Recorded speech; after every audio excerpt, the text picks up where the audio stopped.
हमारे मौशियात खाकान नजीब साहब हमारे साथ मौजूद हैं। खाकान नजीब साहब, ब्रेक से पहले हसन ने आपसे सवाल किया IMF प्रोग्राम, मुल्की मौशी सूरत हाल और फिर सियासतदानों की कोताहियों के हवाले से, इसका जवाब दीजिएगा। हसन साहब, एक तो ये है कि सारी जो लीडरशिप है उसको ये जो अभी मैक्रो सिचुएशन है इकोनॉमिक, इसको बहुत सीरियसली लेना चाहिए। आई थिंक शायद उतना अदराक नहीं हो रहा ओवरऑल पाकिस्तान में, जहां पे खड़े हुए हैं। $5 अरब के रिजर्व्स हैं, 47% पे फूड इन्फ्लेशन है। ये बड़े मैक्रो डिफिकल्ट नंबर्स हैं। सो आपने ये बात दुरुस्त की, मैं तो इस पे भी क्लियर हूं। इस पे भी राह ये है कि एक चार्टर ऑफ सर्टेनिटी तो लीडरशिप को तय करना पड़ेगा ना। चार्टर ऑफ सर्टेनिटी से मतलब ये है कि आपको बताना पड़ेगा कि नेक्स्ट इलेक्शन का साइकिल अब सर पे खड़ा है।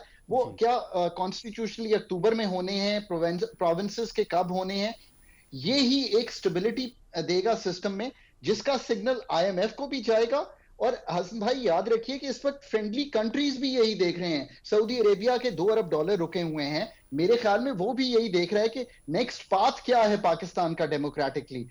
सो बहुत अच्छा सवाल है। चार्टर ऑफ सर्टेनिटी जो है, कहीं ना कहीं बैठ के तो तय करना पड़ेगा। लेकिन सर और वो ये तो होता दिखाई ऑब्वियसली नहीं दे फंड रहा के ना लिए भी एक नजीब साहब, वो तो होता दिखाई दे ही नहीं रहा। कोई पार्टी बैठने को तैयार ही नहीं, तो ऐसे में फिर अवाम किधर जाए, ये हालात किधर को जाएंगे?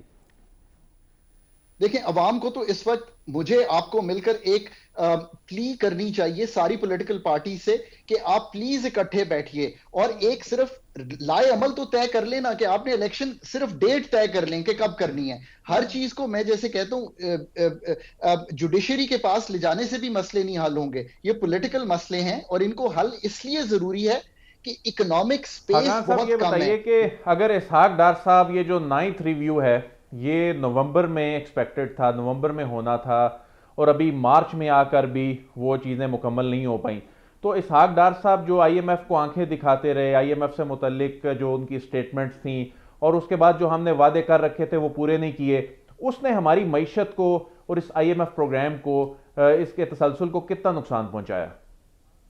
जब आप फंड के प्रोग्राम में हो तो आपको रिव्यू ऑन टाइम करना चाहिए। लेट से कि अगर कर लिया होता तो $1.2 अरब आपको आ गए होते IMF के। चाइनीज रोल ओवर पहले हो गए होते, सऊदिया का शायद $2 अरब भी आ गया होता। मल्टीलैटरल फ्लोज बेहतर होते। रुपया जो कि शायद पहले एडजस्ट कर गया होता तो जो रेमिटेंसेस बाहर गई हैं वो भी ना गई होती। मेरा ख्याल है आज आपके रिजर्व $7-8 अरब पे होते, रुपए की कदर मुस्तहकम हो गई होती। सो आप समझ सकते हैं कि इसको ना करने का, हमने ये सारी सिचुएशन जो क्रिएट हो रही है जी, जिसमें रिस्क फैक्टर बढ़ रहा है, ये शायद ना बढ़ कोई पाए। आपको बहुत सर टेक्नोक्रेट शुक्रिया। सिस्टम माहिर लगता है? मौशियात खाकान नजीब साहब हमारे साथ मौजूद थे।